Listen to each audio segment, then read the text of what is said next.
here on stage with me, Marcos Corridon, Leanne Slattery, and Bob Zabzek, and myself, Mark Geis. So I guess what I want to start out doing is first just, we're going to self-introduce ourselves. So let's do that. So do you want to start, Marcos? Hi, yeah, I'm Marcos Corridon. I work for US Steel, and you guessed right, we make steel. So, And you're in the US. and I'm director of marketing, and we work in the shows, and we also launch a new product, and do forecasting, new economic forecasting, all kinds of stuff like that. I'm Leanne. Oh, can you hear me? I'm Leanne Slattery. I'm the sales support manager at ATAS International. We are a small family-owned business. Third generation is involved in the management now, and we manufacture metal wall cladding and metal roofing and all types of components made out of metal for buildings. I'm Bob Zabzek. I am the technical director for the MCA. I'm an independent consultant right now, filling this role, and but prior to that, I worked for the solar industry for a couple of years in the renewable energy VIP fee space, and then before that, I was about 30 plus or minus years in the industry. Started out as a consulting engineer, got my PE, and then into the metal building area where I started as a design engineer, actually quotation engineer, worked my way up, left major manufacturers director of research and development in 2018. Been blessed to have MCA as a client, and ever since everything's gone well. Pretty cool. And I'm Mark Geis. I'm director of product management at S5. I'm with the Cowboys. I can't draw a crowd like Rob Haddock can, but. So I've been with S5 probably a little bit over 4 years. I've been in solar for close to 15 years, and I'm part of the solar side of the business for S5. So today the main focus of today is going to be on sustainability. But the bigger picture is what people are calling now ESG, which is environment, social, and guidance. So we're going to really focus, because of the crowd, because of where we are today, the show, a lot of it's going to be on the sustainability aspect of it, but we are going to dive into social and guidance as well. And first I want to have, actually, Leanne has a really good description of what ESG means. So, Well, years ago, you heard about CSR or corporate social responsibility. This is kind of taking it further.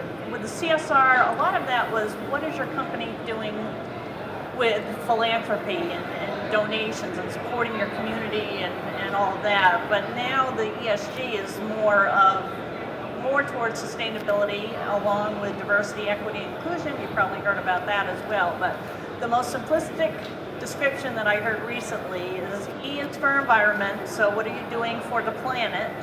S is social, so what are you doing for the people, whether it's your employees, your customers, or society in general?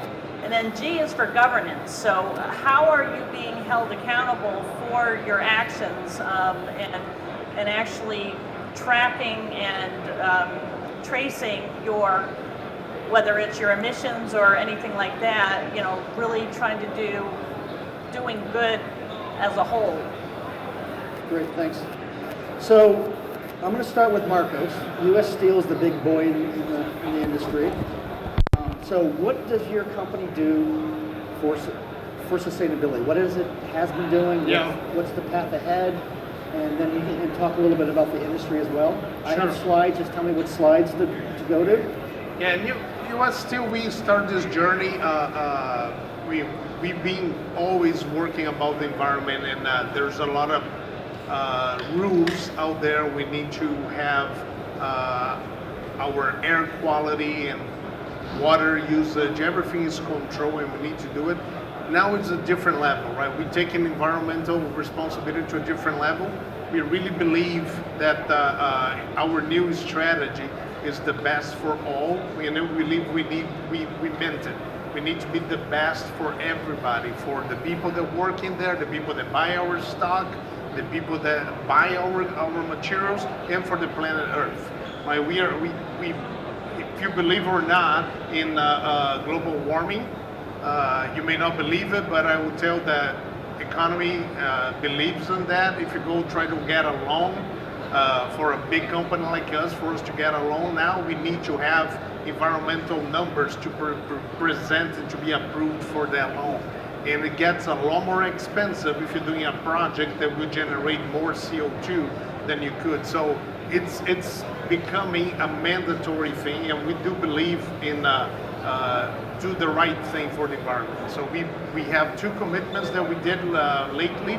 We're going to be, by 2030, we're going to reduce 20% of our intensity, the CO2 intensity, and we're going to be neutral in 2050.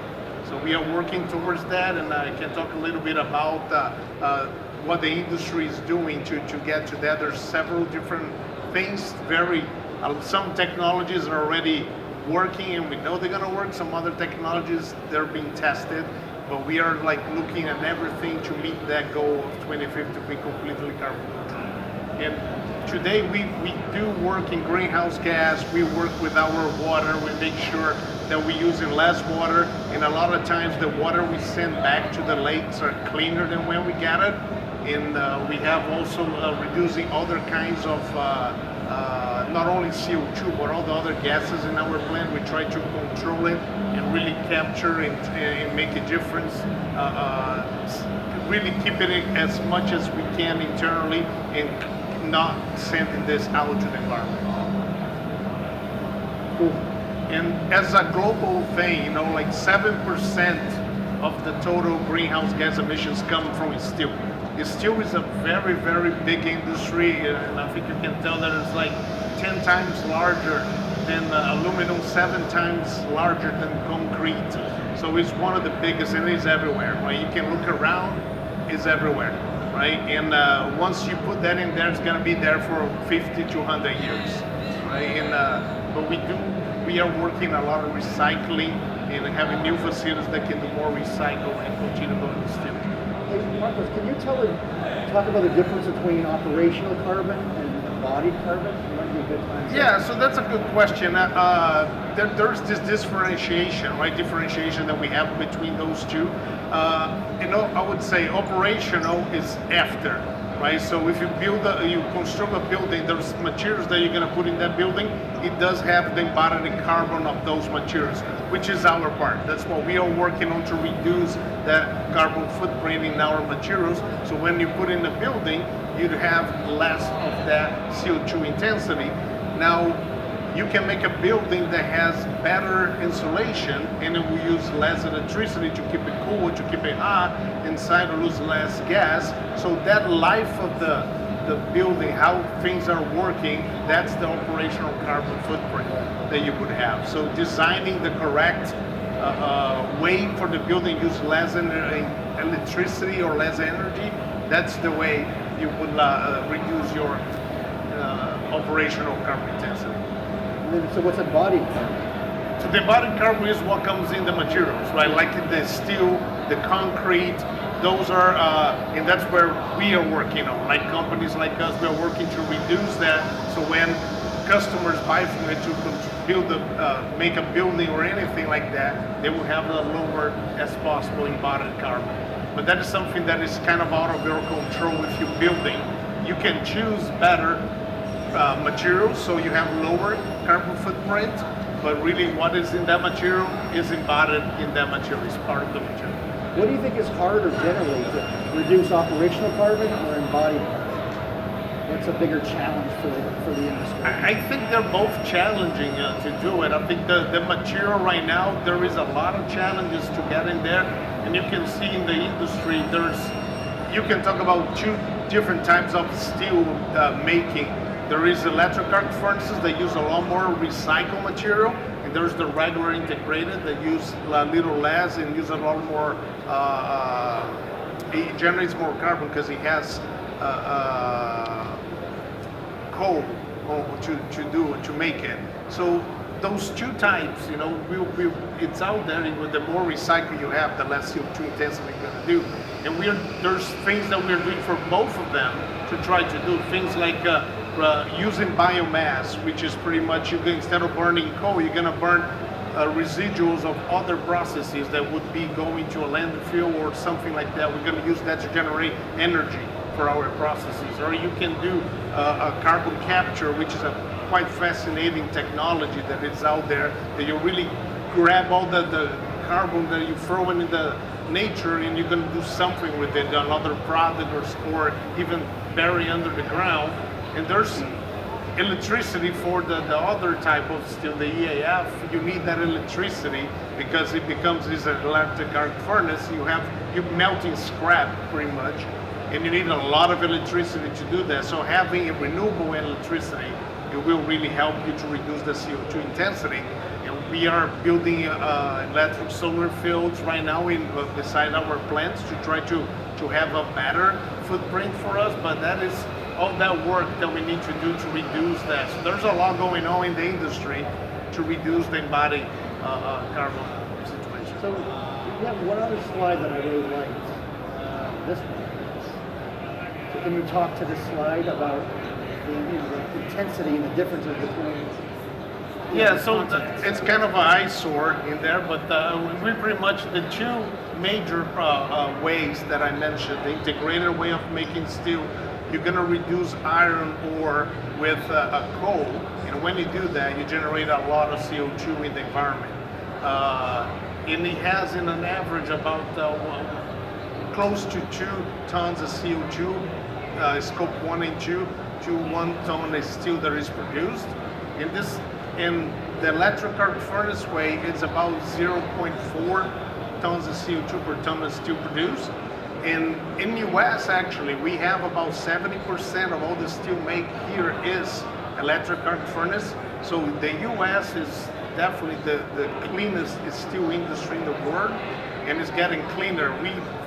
For example, US Steel, we did shut down a blast furnace last year. We're bringing a new EAF right now, so that switch itself reduced a lot of our carbon intensity, and having that in the industry really helps. So every time you get imported steel here, you're getting 2.5 CO2 per ton of steel produced. So you're bringing a lot of that to or embodied in that material, and it's going to be in your building, in your product.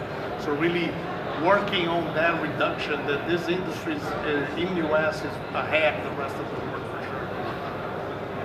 All right, so let's, Bob, so you work on behalf of the industry itself. Right. What do you see going on? And I know you have a slide similar to this. So Right. what do you see going on?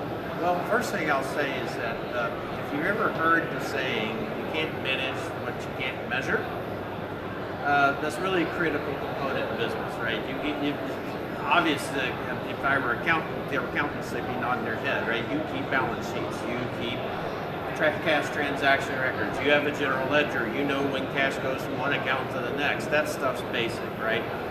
Well, the same is true with environmental impacts, including carbon. There are ways to keep track of it and keep accounting of it. So what this all boils down to is data, collection of data. Marcos did a great job of kind of talking about what they're doing at US Steel, and US Steel works through other associations to have their data submitted as part of industry average data.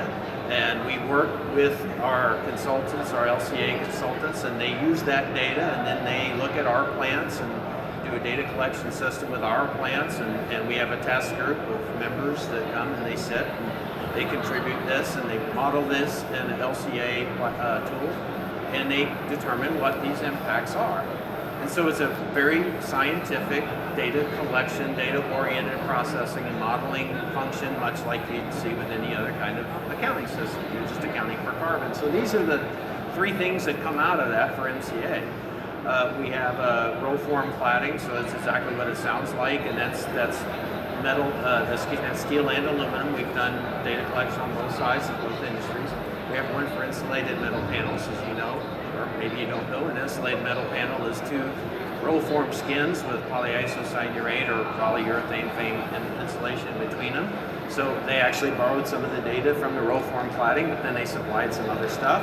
Metal composite materials, very similar. That they could be aluminum, they can be steel, they can be other types of metals. And then they have, generally speaking, some type of plastic resonance support. There could be structural support behind. It makes those panels flat. So they're bringing that into the equation. So they collect this data and they go through a modeling process using another type of document called a PCR, or a product category rule.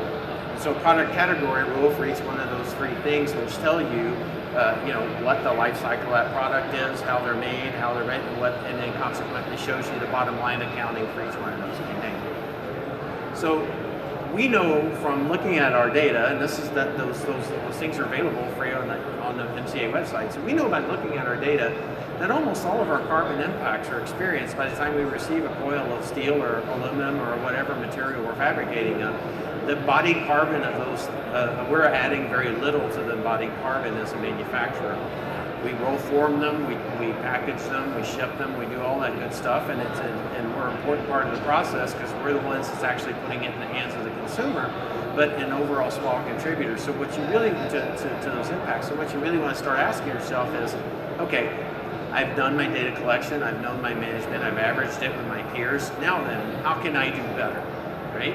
And if you've got the data, then you can make those decisions. And so AISI did a really good job of putting this graphic together. So they talked about imported carbon.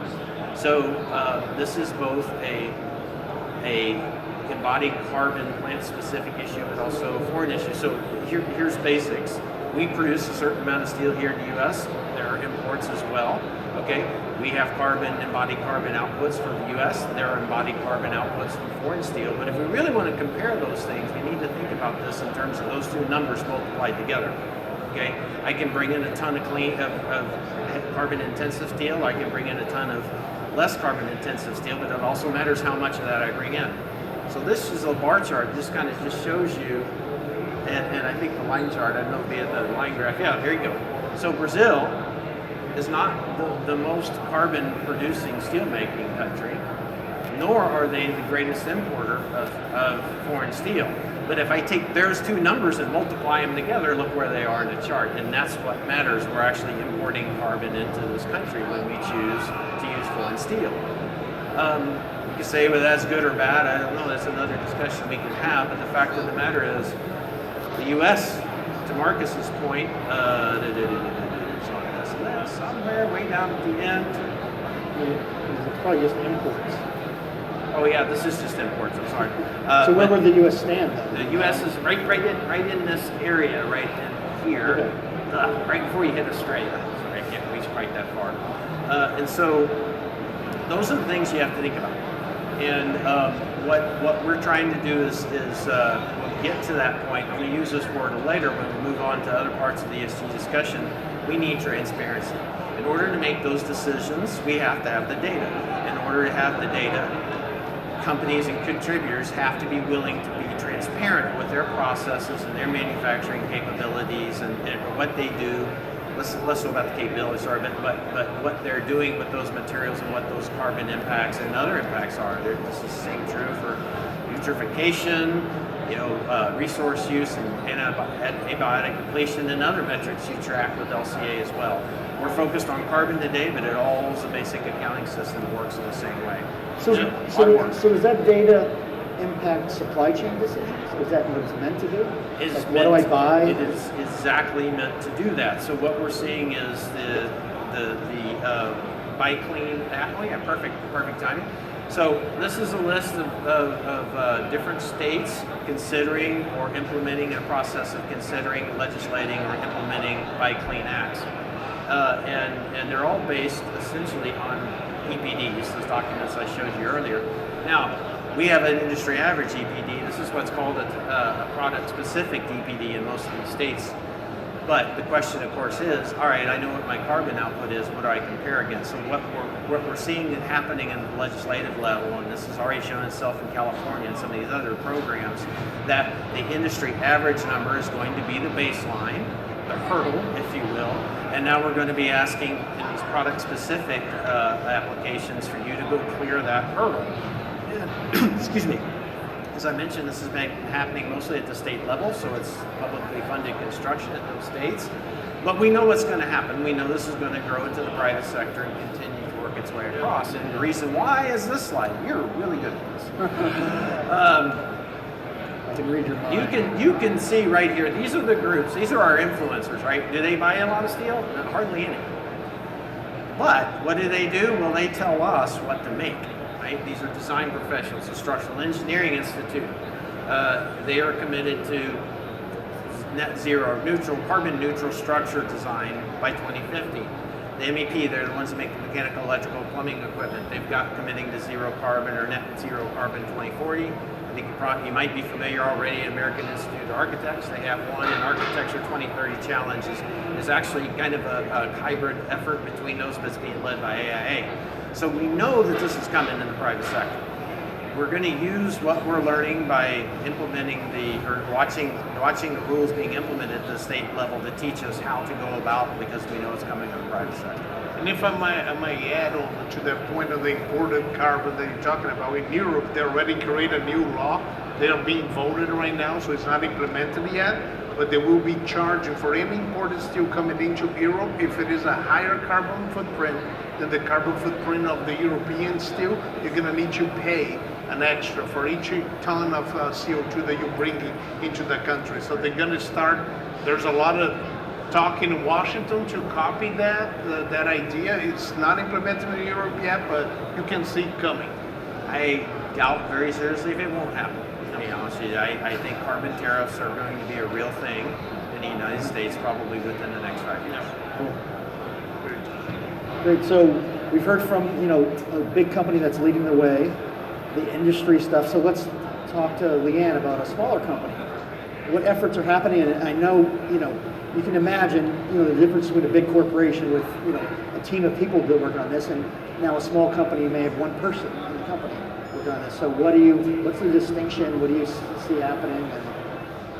Well, with the small companies, I think everybody is aware of the sustainability efforts have to be stepped up, whether you're a 10-person company or a company the size of U.S. Steel.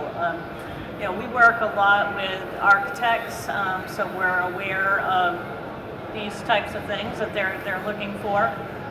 With ATAS, our sustainability message right now is broken down on our website into two different categories. One is how we are a sustainable company, the efforts we're doing internally to make our operations more sustainable and more environmentally friendly, but then also the sustainable products that we produce that can benefit, and that's where these guys here are looking. They definitely want to do business with a manufacturer that is operating sustainably and is doing the right thing, but they also are really interested in the sustainable products and how those products can help in the overall effort to make a building more energy efficient, which is going to result in less carbon.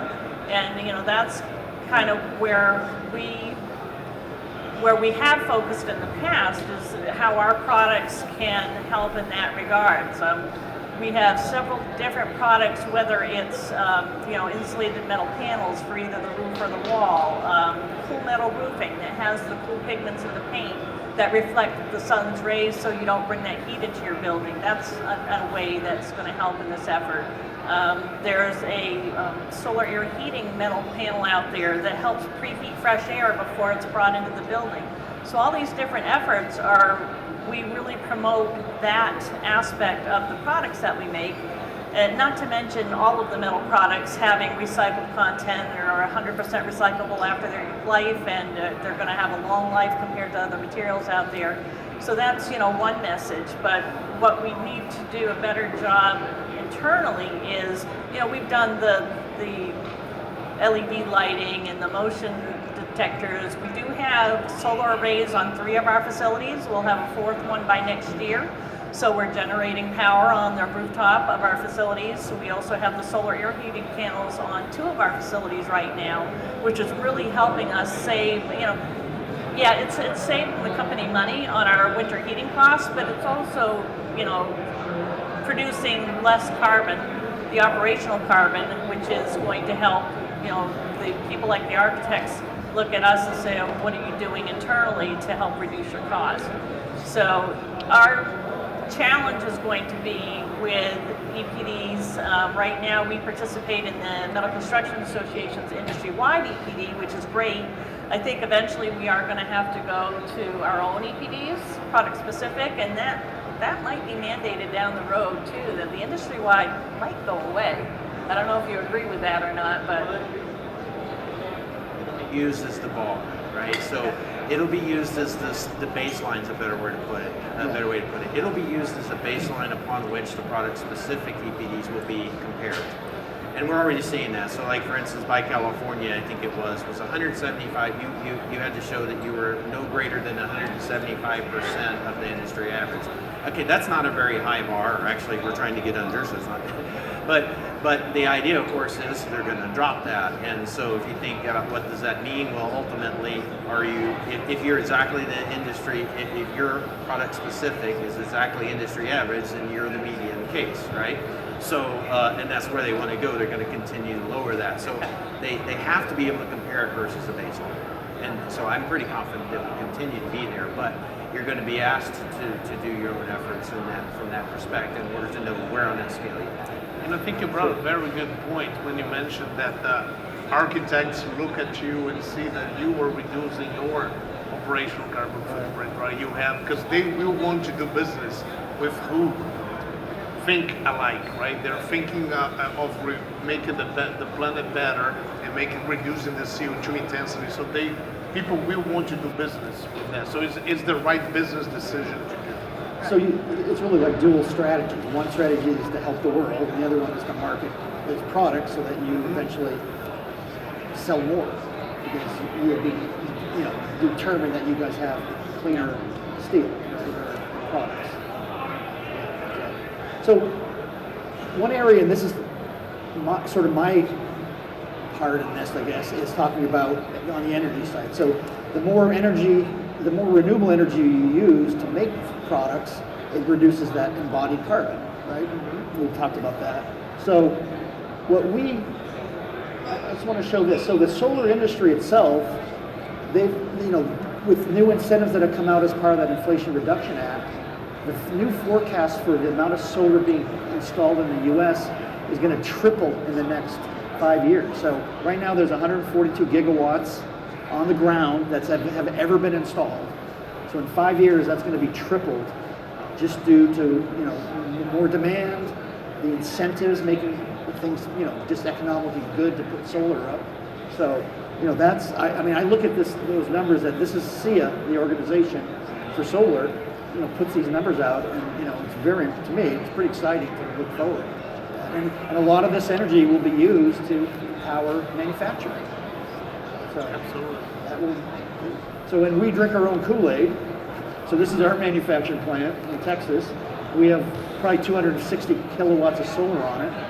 Some of it is new. The stuff in the back is pretty new, because we expanded our facility a few years ago. This is our new headquarters, which just a month ago, 2 months ago, we put 50 kilowatts on that place. You can see Pikes Peak in the background. It's pretty cool. It's in Colorado Springs. And then, I guess, what I think the steel industry helps the sustainability on the energy side, as well as that a metal roof is, the better place to put solar. If you put solar on an asphalt roof or single ply membrane, there's a good chance that that the solar system will outlast that, and you're going to have to rip it up and throw it away, and go again. Whereas putting a metal roof, which is 60 to 70 year asset, is really, you can look at that as sustainable, just because it just lasts 3 times longer than other roofs out there. If you imagine those panels, right? They will last about 25, 30 years. 35 more. 35, and then you're gonna need to take them out to re-roof if you have regular shingles, and then put them back for another 10 years. Then you gotta rip it off and put. So you really need something that outlasts, let's say, the panels. And that graph shows it. The only type of roof that can outlast the solar panel is a metal roof.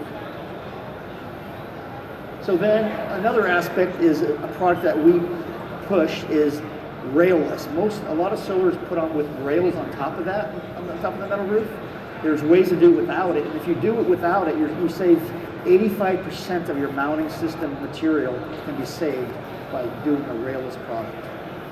So and a lot of that is aluminum. So you're taking away 85% of the aluminum you're putting up on the roof to install solar. And then the last thing I'll say is part of the IRA is to bring manufacturing back to the U.S. of solar products, especially solar modules. And I say the benefit of that, and that's really happening. I mean, I'm reading every day about, you know, module manufacturers, huge companies that make silicon chips, setting up plants in the U.S. So it's working. And one benefit on the sustainability side is that you're not shipping stuff from China. Yeah. And just the embodied, we're talking about embodied carbon that gets put into it by the time it arrives at your door is now, you know, a lot of that's going to be now made in the U.S. So you just have less We're talk transportation. about supply chain Yeah, before, supply right? chain. We all learned the hard way during the COVID time, right? Ships were not coming, right? We have so many problems with it, so many disruptions. I think a lot of people in the U.S. realize that it's important to have a local supply chain, even if it's 100% of your supply chain, but a good part of your supply chain should be local. So that was driving that already, and then the government with this program is actually doubling down on that. And we see a lot of that, a lot of new construction for chip production here in the U.S. There's all kinds of industries that disappeared from the U.S. years ago, and they're now coming back. So reshoring, right? Reshoring, yeah.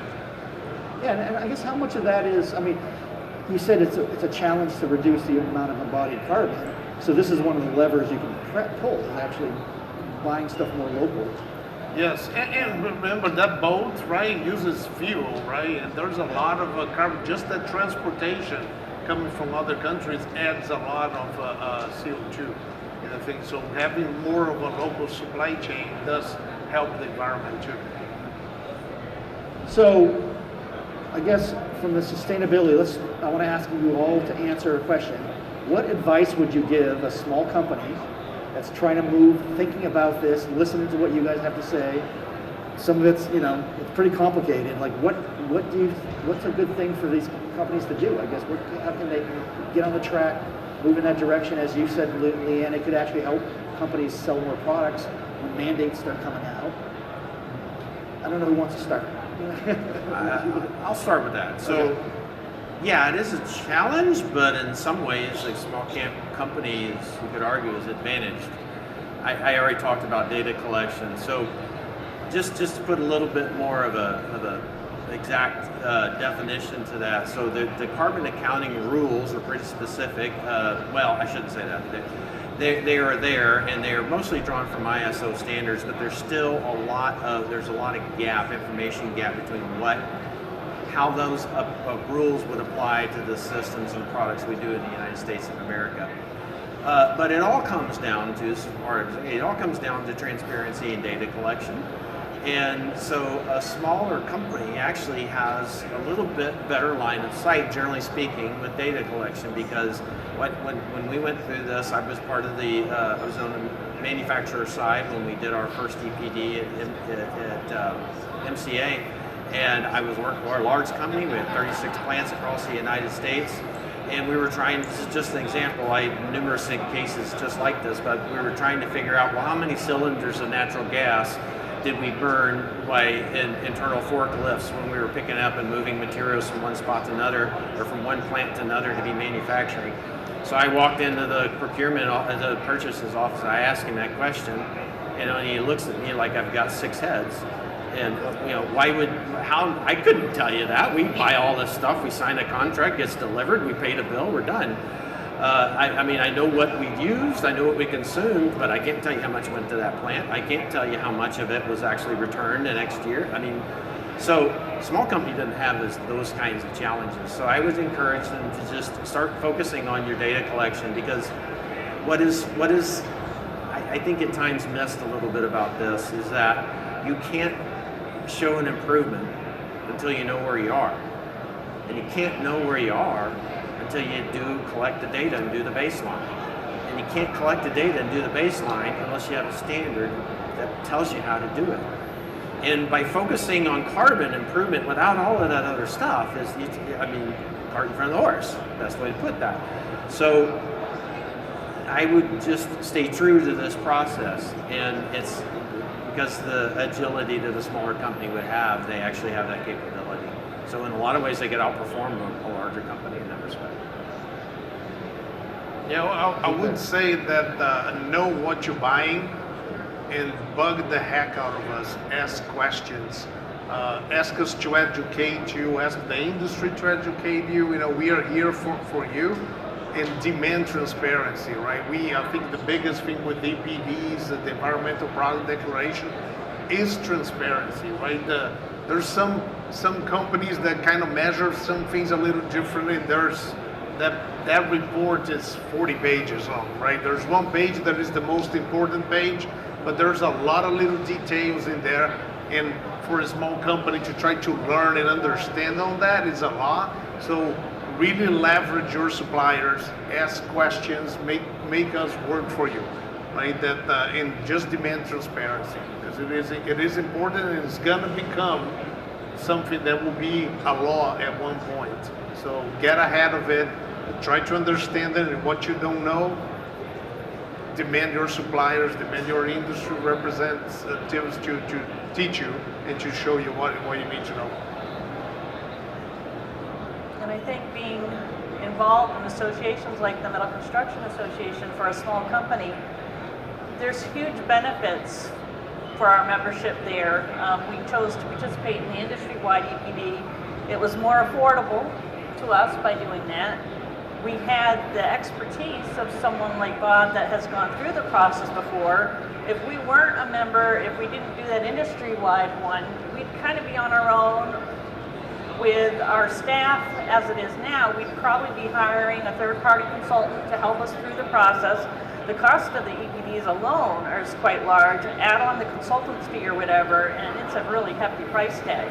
So that's for a smaller company to be involved in an association that has these types of resources is tremendous help to us. And we'll always work to that event. I mean, the fact of the matter is, with this industry, it's a lot of small companies, a lot of them.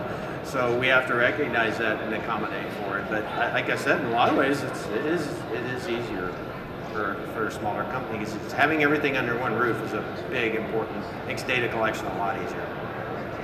I really get it. I think belonging in organizations really can be helpful. I mean, I see that in the ones we belong to, and how there's a lot of synergy between companies, and it's just a more efficient way to get things done and to learn. You're all in the same boat. Right. I mean, let's be honest. I mean, we all have our things that we like the way we do things. We think our product is, and it's great that we feel that way. But having walked through these plants, I'm telling you, we all make 80% of that process is the same. We're all doing things the same way. We're buying from the same, and that's okay. So we're all in that same boat, and we can actually work together to make it's the rising tide raises all boats kind of situation. And these organizations make that happen. Yeah, absolutely. Absolutely. Cool. All right. So I want to shift gears a little bit now to the other letters of ESG. So on the social side, as Leanne said, it's all really about people. And this is maybe a little bit of a personal question, but from your life and experience in this industry, when you think of terms that what term am I looking for? Inclusiveness, diversity, like where, I think you're a really good person to ask, because you were one of the first people that I met in the industry when I got into this, through these organizations, and you speak a lot, you're very well known. What has it been like for you, and where do you think the metal industry is at, I guess, from that perspective? Diversity, inclusiveness?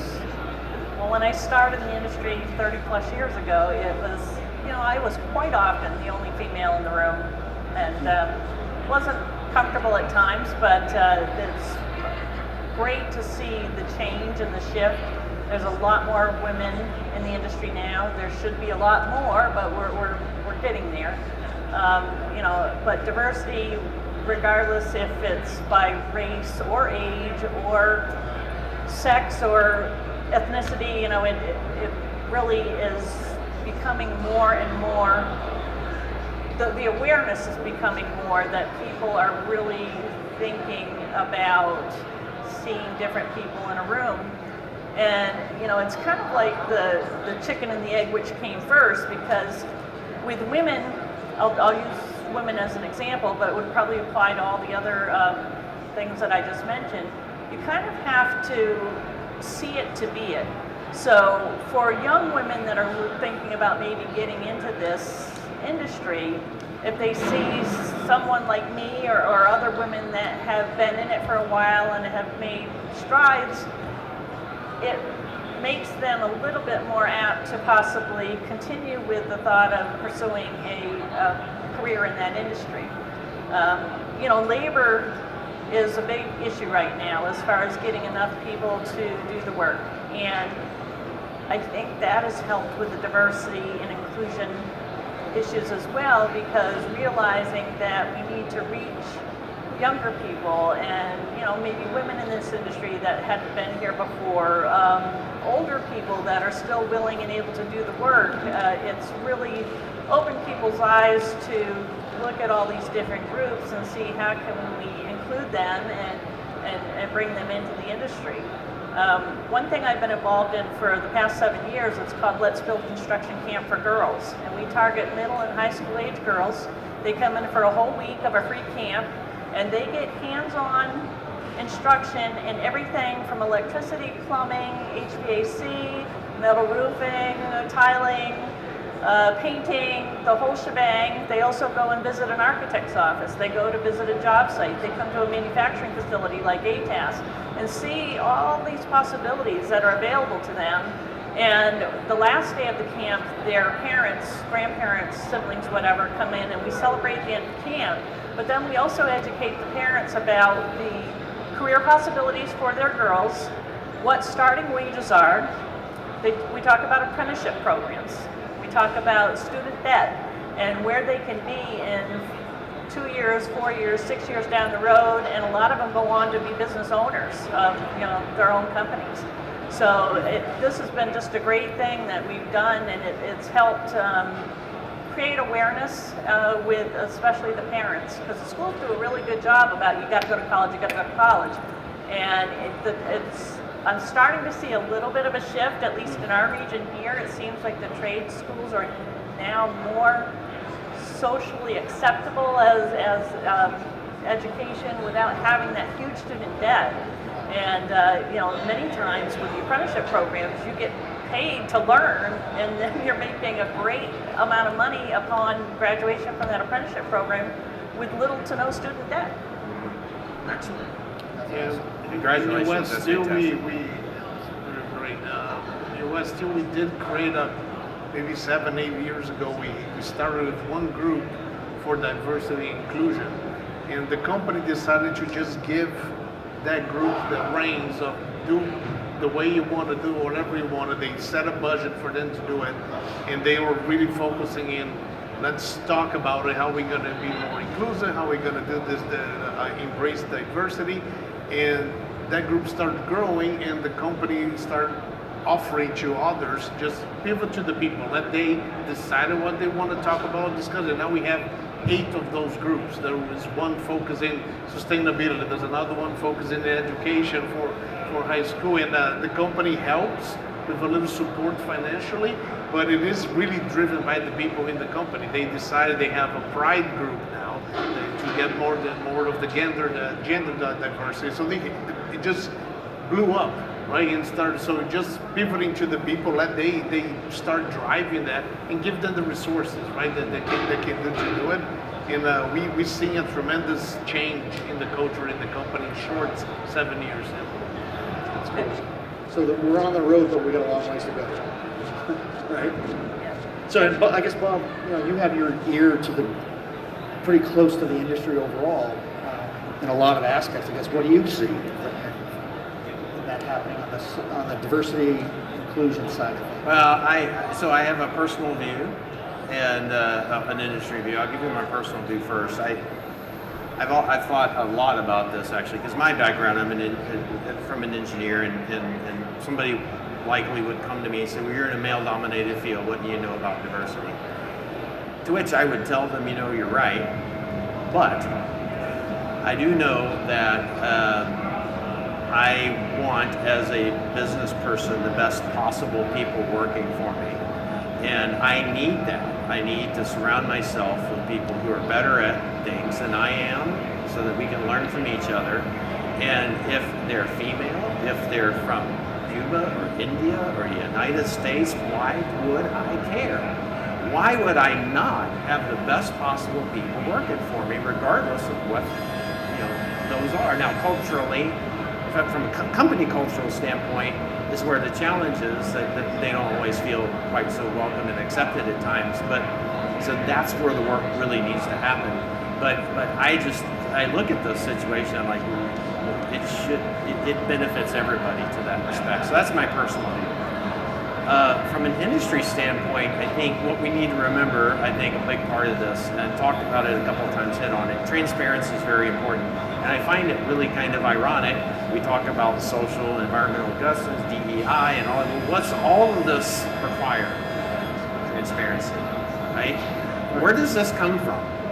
Well, I won't say where did it come from. What was one of the biggest movers in the governance side of it? You remember the Dodd-Frank Act? I'm from Houston, Texas. You ever heard of Enron?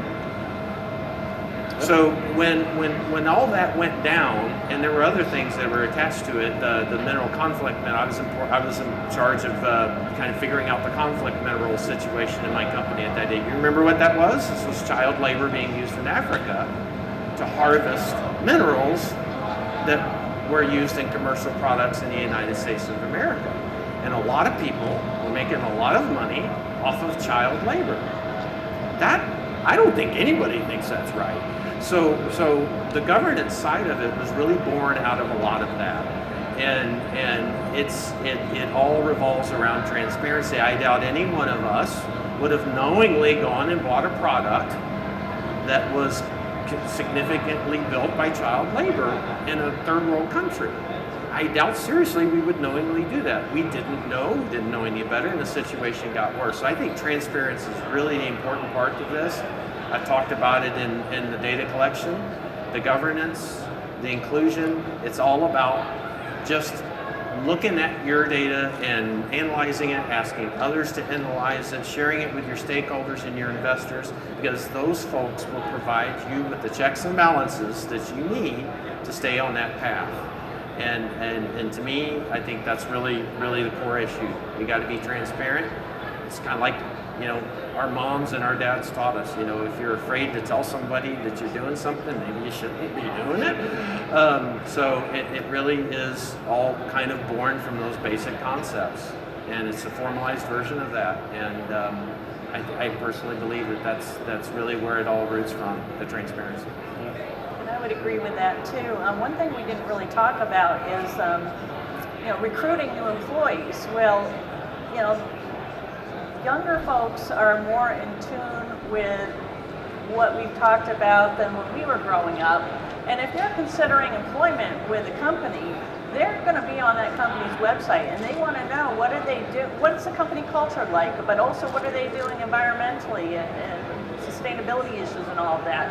So you really, even as a small company, whatever sustainable issues, initiatives that you're doing and the good that you're doing, you need to get that on your website. You need to promote what you're doing, even if you think it's kind of just little measures here or there, whatever. At least it shows that you're aware and that you're building up, you're making improvements, and that goes a long way with recruiting. There's a small amount of people out there looking for jobs, so you've got to do everything you can to make your company look good in their eyes. And then nowadays they are interviewing us a lot more than we are interviewing them. Right? It is. Right. We are being checked, right? They want to know who they're working for, how you think, how you do, how you treat people, and that is very important. They are interviewing us every time they come to talk to us. Right. So I agree. I think hiring ties everything together, right? Because you have to prove, as you do with sustainability. Carbon footprint, documenting it, you have to document how you treat people as well. And then I guess just to finalize, talking about the governance side, actually I think Marcus, when we were talking yesterday, you had a great way of kind of describing, you have E and you have S, and then guidance. How does guidance fit into the picture? The governance piece, US still started with Judge Gary which now is the name of the city, Gary, Indiana, right? He was the president of U.S. Steel, and he created these principles. They call the Gary principles today. And today, that was in the 1900s, right? And today is considered pretty much the first corporate ethics, really corporate document, a governance document that was created, and still guide our company to this day, more than 100 years after it. But we always did governance, right? That we always have those rules that we need to abide from. It's just now into this rules that we are creating is expanding. It's just become bigger. Now we need to worry about the environment also. We need to worry about the child labor. We need to about other kinds of abuse in labor that we see. Like, we may think that this doesn't happen close to us, right? 3 years ago, there was a major manufacturer in U.S. Here. They found child labor in it. It was like a different company that worked for them, didn't do work from them, but it was here in U.S., right? And so we need to have those rules in place. We need transparency, and we need to be relentless, checking, and really believing what we say, right? Just putting in the paper doesn't do anything. You need to live by those principles. You need to really get people to buy into those principles, and it's just keep getting bigger and bigger. Every time we're gonna need to worry about more, and it is good for everybody. So let's continue that way. All right, cool. So, Leanne, any last thoughts on anything we've talked about? No? Just checking. Bob? Really, I would just encourage everybody to, like I said, your internal accounting system will help you with this. This is not drastically different than what you do with money. You're just tracking other things. And I really believe that we're working in the right direction. We got a long way to go in terms of standardization. I know that. A long way to go. And that's what we do in a trade association. We'll continue to work with that, work with others, and be active in that respect. But we'll keep you informed. We'll help you line your priorities up, and we'll have good long conversations about it, and we'll figure this thing out as we need to. Marcus, any last thoughts? Or? No, just appreciate, and again, just don't. This is, I would say, 2 years ago, I didn't know anything about Scope 1, Scope 2, and environmental things. This is coming fast and furious for everybody. Don't be afraid of asking. Don't be afraid of using the resources you have in the industry, and demand your suppliers to help you. Right? We all together on this, so we need to help each other and make sure we have a planet for everybody years from now. Cool. Any questions from the audience? All right, I'm done. Thank you. Nice job. Thank you. Oh, good Thank job. you. Thanks. Pause for the Thank you, moderator. guys. Huh? Thank you guys. It was awesome.